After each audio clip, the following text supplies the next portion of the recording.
ఈ న్యాయాధిపతి కూడా చాలా కఠినమైన వ్యక్తి. ఈ నిస్సహాయ స్థితిలో ఉన్న ఈ విధవరాలు వచ్చాయా అని అడిగితే చిప్పో అనేవారు. ఒక రోజు వెళ్ళింది, మరలా నెక్స్ట్ రోజు మార్నింగ్ వచ్చి నిల్చుందండి, మరలా చిప్పో అనేవాడు. మరలా వెళ్ళింది, మరలా నెక్స్ట్ వచ్చి మార్నింగ్ నిల్చుందండి. ఎందుకు అలా నిలబడుతుంది అని మనం ఆలోచన చేసినట్లయితే, ఆమెకు న్యాయం దొరికే స్థలం ఏదైనా ఉన్నదంటే ఆ న్యాయాధిపతి దగ్గర. దేవుడికి స్తోత్రం కలుగునుగా.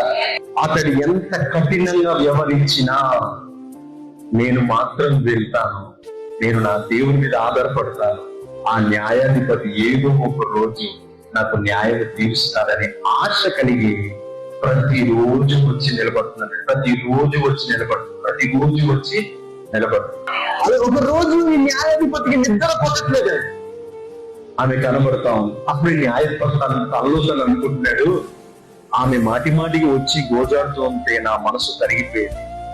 మరలా ఆమె వచ్చి గోజాడుకున్నట్లు ఈసారి ఆమె వస్తే గనుక నేను ఆమెకి ఏ సమస్య ఉన్నా సరే ఆమెకు నేను న్యాయం తీరుస్తానన్నాడు. దేవుడికి స్తోత్రం కలుగునుగా. చూడండి, మన దేవుడు అటువంటి కఠినమైన న్యాయాధిపతి వంటి వాడు కాదు. మన దేవుడు ఎవరు? ప్రేమ కలిగిన దేవుడు, జాలి కలిగిన దేవుడు, మంచిని పంచే దేవుడు.